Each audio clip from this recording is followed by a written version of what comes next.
Hi, I'm Derek Mooney and this is Read Right Now.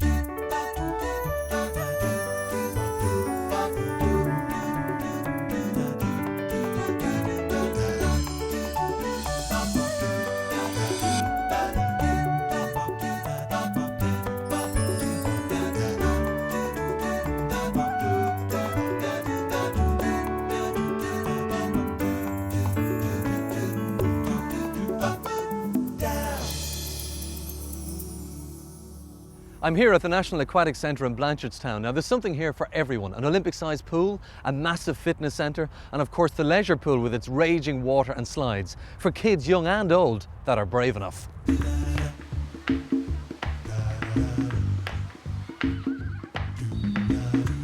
People are often afraid to try something new because they're scared they'll fail. Our learner this week, Kevin O'Duffy, never thought he'd be doing anything like this 6 years ago. Good afternoon, everybody. We'll get this meeting started, I suppose. We'll be finding out exactly what Kevin has achieved in the last 6 years a little bit later on. And as well as that, we'll be giving you advice on letter writing, paragraphs, and CH and SH words. Right, I'm heading inside, and you can catch up with Terry. Thanks, Derek. I'm at the English Market in Cork and I'm looking at motivation. That's the factor that drives you to achieve your goals. Now, whether those goals are improving your reading and writing skills or your jam making skills, motivation is the driving force. So I'll see you later. The driving force behind people coming here could be anything from wanting to get fit, learning to swim, or just having fun. But if you wanted to get into shape, this machine could be the key to motivate you. All you have to do is enter your ID number, 76543, and then the machine will tell you what equipment you need and in what order. But the first step to motivate you to return to learning is to pick up the phone and dial our free phone number. It's 1-800 20 20 65. And when you get through, ask for one of these. It's the free Read Right Now workbook. It contains all the practical tips and advice on improving your reading and writing skills.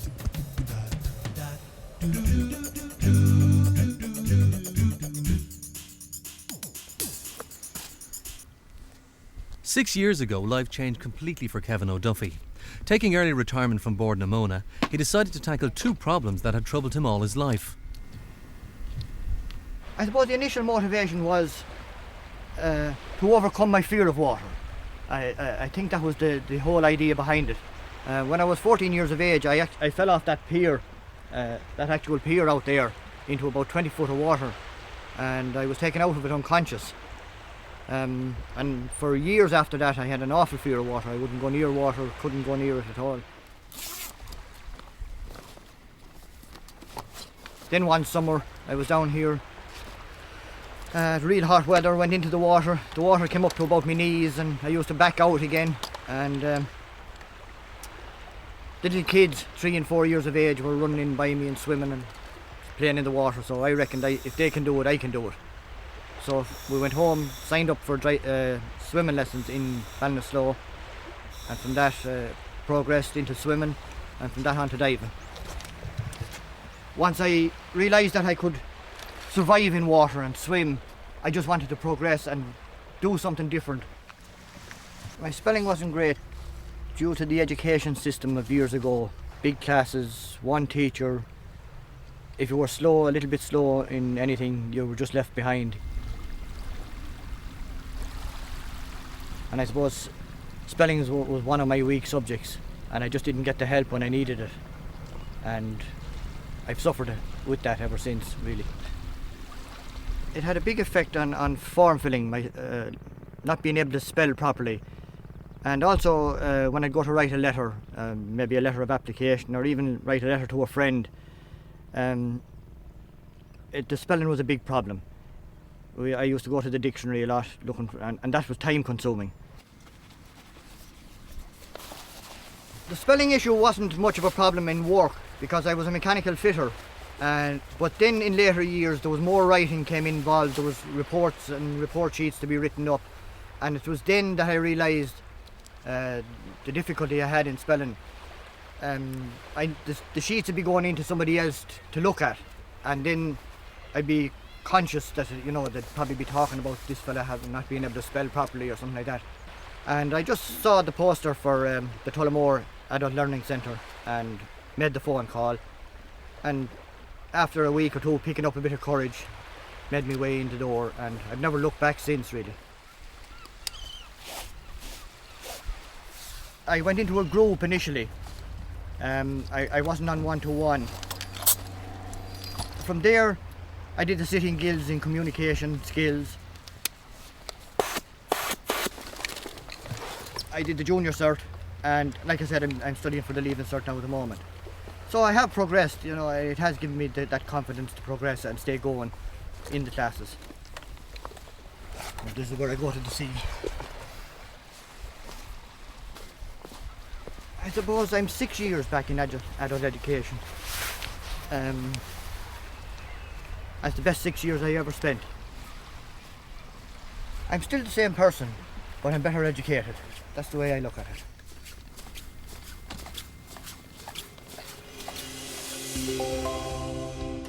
Kevin mentioned that he used to have a problem with writing letters of application and even letters to friends.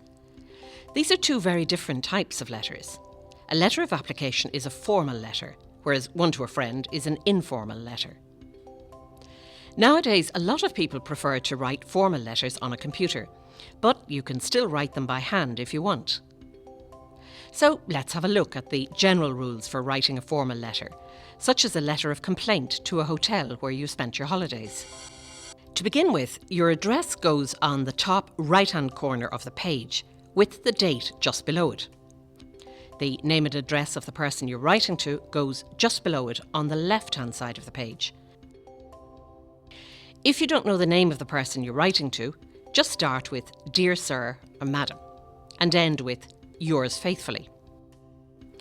But if you do know who to address it to, for example, Mr. Ryan, then you'd write Dear Mr. Ryan and end in Yours sincerely. An easy way to remember these rules is that the two S's don't go together. If you start with Sir, Madam, you don't end with sincerely. You might decide to warn your friends not to stay in the hotel that you complained about. This means you need to send your friends an informal letter. Informal letters don't have as many strict rules to follow as formal letters. Just remember that your address still goes in the top right-hand corner. They're much more relaxed letters because you're friends with the person, so you can say what you want, how you want. Now, if you want to see another example of an informal letter, you'll find one in the workbook. If, however, you're worried about writing a formal letter, try and remember that, like most things, it has a beginning, a middle, and an end. And if you can focus on where you want to put the individual pieces of information, you'll be all set for writing letters to banks, letters of application, or even, dare I say it, letters of complaint. Now, let's see what Terry has to say about motivation.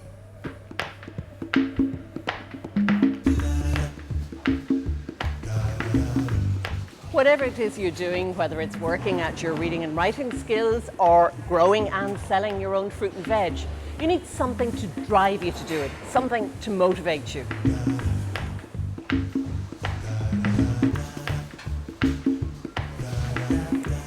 Motivation can come from inside or outside.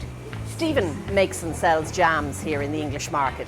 Making them and knowing people enjoy them is very satisfying for him. Now, this internal motivation is a strong driving force. Your motivation is going to be affected by your beliefs about yourself, by your confidence and your optimism. So if you're finding it hard to be positive about yourself, if your self-esteem is low and you're anxious, then it is going to be harder to motivate yourself. In that case, focus on the solution, how you can achieve your goals, not on how hard it's going to be. If you're having difficulty with your reading and writing, maybe you find spelling tough work or forms are tricky to fill out, then focus on the solution, not on the problem. Don't spend too much time worrying about what you need to learn. Concentrate instead on how you will achieve it, and this will help to motivate you. For Kevin, this week's learner, this meant enrolling in the Adult Learning Centre in Tullamore. It's easier to motivate yourself if you're interested in something, so use your interests and your talents and your different skills to help you out. Come back to me later to have a look at what motivates you from outside, external motivation.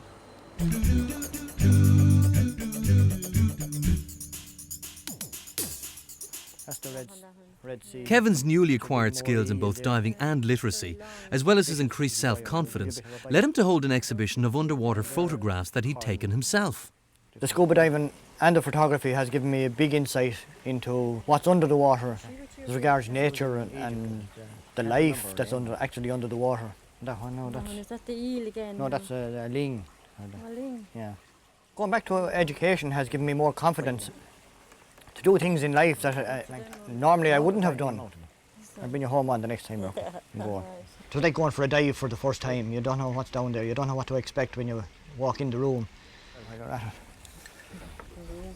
I'd like to let people know what's underwater, and that's really why I ran the exhibition in Ballinasloe and in Tullamore, was to let people see just exactly what is underwater and to educate them that our seas need to be protected and our waters need to be protected, and not to sort of pollute them and the way it's being polluted and neglect them. The motivation to go back to education wasn't really to change my life, it was just to better myself, to better my ability to spell. That was the initial idea of going back to education. But when I got involved in it, I saw there was a lot more opportunities there for students that wanted to get involved in the adult education. Well, I used to hate to see him getting out the notepaper and the pen because I knew this was going to be more loud talk. I always had to help him spell, and even though I would spell the word for him, he would tell me it wasn't right. So there was constant rows the whole time. But now he's able to take out the pen and paper and work away, and I don't even have to be there. I was delighted and a bit frightened for him, I suppose, but I was 100% behind him because I knew it was something he wanted to do. It was something he sets his mind down to do, something he always wants to go ahead and do it. I thought he would make a go of it once he had gone into the classroom and got to know people, and they were all very good to him and they made him part of the team, and he stuck with it, and he's brilliant at spelling now. I'm doing the Junior Cert Maths, which the exam will take place next summer, and they also have done a computer course. So there's ample opportunities there for people. Reading and writing and spelling it's a big issue in people's life, but anyone that has that problem, if they can just pick up that little bit of courage like I did and cross the threshold and get involved in the adult education system, they'll find it a big benefit. Kevin said earlier that reading, writing and spelling is a big part of people's lives. If you're not very confident with your reading skills, seeing a large chunk of text like this one can be very... Many people wouldn't even attempt to read it. If we break it down into paragraphs, however, the text becomes a lot easier to take in. But when do we start and end paragraphs? There's no definite rule on this, but normally a new paragraph is used whenever there's a change of person, place, or time. Now let's look at this piece of text, an article on how Kevin became an adult learner. We've taken out the paragraphs, and as you can see, this is quite difficult to read as we don't know where one idea changes into another. So let's put in some paragraphs to make it easier to read. In the first part, we read about where Kevin comes from and his general background. The second paragraph tells us about two very important decisions that Kevin made around 6 years ago. You can see lots of examples of paragraphs in newspapers and books. Just remember, if you see a large piece of text that's difficult to read, try breaking it up and reading one piece at a time. So basically, paragraphs are used to break large groups of sentences into smaller pieces. There's a good example of this and exercises too on page 44 of your free Read Write Now workbook. If you haven't already got yourself a copy, just call Nala on the number below and they'll be happy to send you one out. Right, I'm going off in search of an Olympic-sized pool, and Terry's going to talk to you about external motivation.